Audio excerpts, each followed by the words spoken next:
윤길중 교수의 기독교로 보는 진화론, 다윈의 인간의 기원 정밀 분석, 제3강, 제2장, 인간이 하등 형태로부터 발전하는 방식. 인간을 변화시키는 요인 중에는 변화하는 환경의 작용, 용부령의 효과, 발달 저해, 복귀 돌연변이, 상관변이, 증가 비율, 자연 노태 등이 있습니다. 수백만 명의 얼굴을 비교해도 모두 다르며 신체 여러 부위의 치수와 비율은 다양합니다. 특히 다리의 길이는 가장 변화가 많은 부분 중에 하나이고 근육은 유난히 변화가 쉽습니다.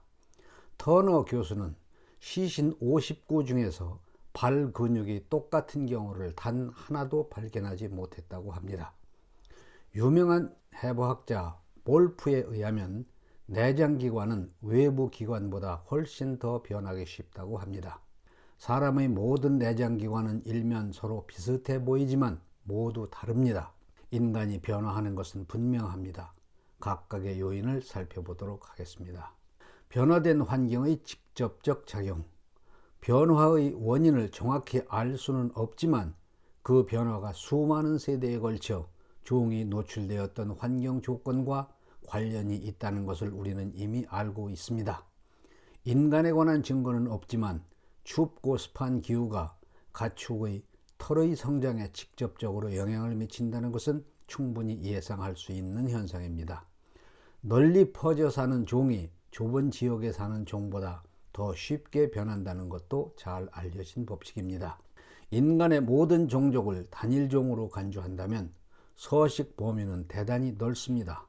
모든 생명체는 어느 정도 가소성이 있기 때문에 인간도 환경 변화에 의하여 영향을 받는다는 것은 부인할 수 없습니다. 용부령의 효과. 근육은 사용할수록 강화되며 사용하지 않거나 신경이 파괴될 때 약화되는 것은 잘 알려져 있습니다. 질병으로 한쪽 콩팥이 기능을 잃으면 다른 쪽은 커지고 작업량도 2배로 늘어납니다. 무거운 짐을 나르면 뼈는 굵어지고 길이도 늘어납니다. 직업에 따라 신체 부위의 크기 비율은 다릅니다. 동일한 생활 습관이 여러 세대에 걸쳐 지속되었을 때 앞서 언급한 변형들이 유전되는 것인지는 알려지지 않았지만 그러나 가능할 것입니다. 시계공과 조각가는 근시가 되기 쉬운 반면 실외에서 주로 생활하는 사람과 미개인들이 원시라는 것은 익히 알려져 있습니다. 근시와 원시는 확실히 유전합니다. 미개인과 비교해 볼 때 유럽인들이 시력과 기타 감각면에서 떨어지는 것을 보면 많은 세대에 걸쳐 감각기관을 덜 사용한 효과가 축적 유전되는 것은 확실합니다. 인간의 변형이 신체 부위의 용부령으로 인한 것이 아니라 할지라도 위 사실들은 인간에게서 그 경향성이 소멸되지 않았음을 보여주는 것이며 이 법칙은 하등 동물에게도 유효합니다. 그래서 우리는 먼 옛날 인간의 조상의 과도기, 즉 4발 동물이 2발 동물로 변화하던 시기에 자연 노태가 용부령의 유전 효과로부터 도움을 받았을 것이라고 추측할 수 있습니다. 발달 저해. 발달 저해는 성장 저해와 차이가 있습니다. 전자는 신체 부위는 계속적으로 성장하지만 초기 상태는 유지되는 것으로 여러 가지 기형이 여기에 포함됩니다. 국의 피열, 원청이는 유전되는 것으로 알려져 있으며 소두증, 백치의 뇌 발달 저해가 여기에 속합니다. 그들의 두개골은 작고 뇌의 골주름은 정상인에 비해 단순합니다. 눈썹 위의 돌출부는 크게 발달해 있고 턱은 끔찍할 정도로 튀어나와 하등 형태 인류와 유사해 보이며 지능과 정신 능력은 대단히 낮습니다. 복귀 돌연변이. 배 발생 초기에 발달 저해가 일어났을 경우 정상이던 초기 상태의 능력을 회복하지 않는 한 저해받은 부위가 정상적으로 성장하여 제 기능을 수행한다는 것은 거의 기대할 수 없는 일입니다. 소두증, 백치의 뇌가 원숭이의 뇌를 닮았다는 것은 복귀 변이의 예가 될 수 있습니다. 인간이 속한 분류군의 하등 동물에게서 규칙적으로 나타나는 구조가 사람에게 나타나는 경우가 종종 있습니다. 오랫동안 소실되었던 구조로 다시 복귀하는 복귀 변이의 원리는 광대한 시간이 흐른 후 완전한 발달을 향한 이정표가 될 수 있을 것입니다. 사수목이나 포유류의 광대뼈는 두 조각으로 구성되어 있는 반면 사람의 전두골은 한 조각으로 되어 있고 봉합선은 성숙한 후에도 어느 정도 뚜렷하게 남아 있습니다. 두 뼈가 하나로 합쳐진 것입니다.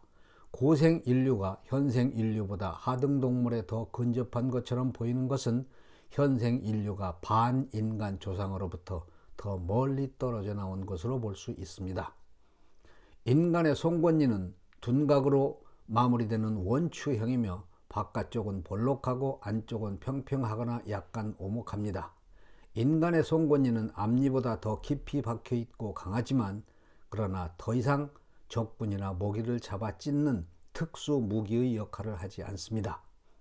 순수한 기능을 고려하면 송곳니는 흔적기관으로 볼 수 있습니다.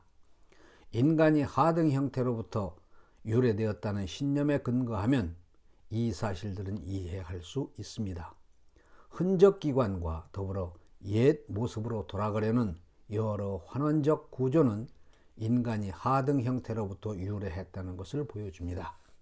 상관변이 하등 동물과 마찬가지로 원인을 알 수 없지만 인간의 여러 신체 구조는 서로 밀접하게 연결되어 있기 때문에 한 부위가 변하면 다른 부위가 따라서 변하는 경우가 있습니다.